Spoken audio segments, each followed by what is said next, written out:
Buonasera, all'interno della maratona di lettura dedicata alle donne, il progetto Restiamo Vicine, che è stato possibile grazie all'ente finanziatore Compagnia di San Paolo, bando Insieme, andrà, tutto, bene, leggerò un'altra novella di Alice Munro, una scrittrice nordamericana che ha preso il Nobel per la letteratura nel 2013. Questa novella si chiama A Found Boat. Buon ascolto da Flavia Ferretti. At the end of Bell Street, Mackay Street, Mayo Street, there was a flood. It was one-ash river, which every spring overflowed its banks. Some springs, say one in every 5, it covered the roads of that side of town and washed over the fields, creating shallow, choppy lake. Light reflected off the water made everything bright and cold, as in a lakeside town, and woke or revived in people set on vogue hope of disaster. Eva and Carol rode out on their bicycles. They left the road and rode right into a field over the wide fence entirely flattened by the weight of the winter snow. They coasted a little way before the long grass stooped them and left their bicycle laying down and went into the water. "We have to find a log and ride on it," Eva said. "Jesus, we'll freeze our legs off." "Jesus, we'll freeze our legs off," say one of the boys who were there too at the water's edge. He spoke in a sour whine, the way boy imitated girls, although it was nothing like the way girls talked. These boys, there were 3 of them, were all in the same class as Eva and Carol, their name being Frank, Bud and Clayton.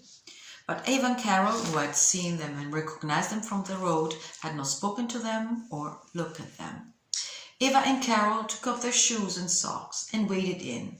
The water was so cold it sent pain up their legs, like blue electric sparks shooting through their veins. But they went on, putting their skirts high, tied behind, and bunched, so they could not, or they could really, hold them in front.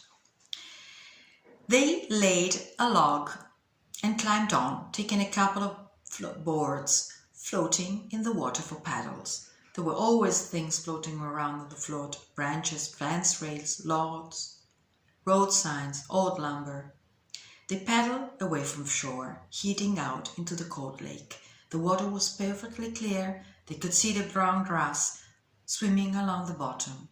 Larger bushes, willows, grew around the steep bank of this pond and were still partly out of the water. Eva and Carol let the log right in. They saw a place where something was got. It was a boat, a part of one. An old rowboat with most of one side ripped on. The boat, there had been the seat just dangling. It was pushed up among the branches, lying on what would have been its side if it had a side. The prow caught high. Their idea came to them without consultation. At the same time, "You guys, hey you guys, we found your boat. Stop building your stupid raft and come and look at the boat." What surprised them in the first place was that the boy really did come, scrambling overland, half rafting, half sliding down the bank, waiting to see. "Hey, where is it? I don't see no boat." The boy did not answer, because they were too busy walking around the boat, pulling at it in a testing way to see how it could be got off the least possible damage. Frank, who was the most literate, talkative, and inept of the 3, began referring to the boat as she, an affectation which Eva and Carol acknowledged with fish mouths of contempt. "She's caught 2 places. You got to be careful not to tear a hole in the bottom. She's heavier than you think." It was Clayton who climbed up and freed the boat, and Bud, a tall, fat boy, who got the weight of it on his back to turn into the water so they could half float, half carry to the shore. All this took some time. Eva and Carol abandoned their log and waded out of the water. They walked overland to get their shoes and socks and bicycles. About 9 o'clock, when it was nearly dark to people inside the house, but not quite dark outside, they all returned to town, going along Mayo Street in a sort of procession. Frank and Bud and Clayton came carrying the boat upside down, and Eva and Carol walked behind, wheeling their bicycles. The boys' heads were almost eaten in the darkness of a turned boat, with its smell of soaked wood, called Swampy Water. The 5 of them entered Clayton's yard. The boys shifted weights as if they were going to put the boat down. "You'd better take it round to the back where nobody can see it," Carol said. "It's a stolen boat." "You know," Eva said, mainly for the effect. "It must have belonged to somebody." "You stole it." "You was the one who stole it then," Bud said, short of breath. "It was you seen it first." "It was you took it." "It was all of us then. If one of us gets in trouble, then all of us does." The boat had to be tarred. Clayton heated up a pot of tar on the kitchen stove and brought it out and painted slowly his throwaway street sitting astride the overturned boat.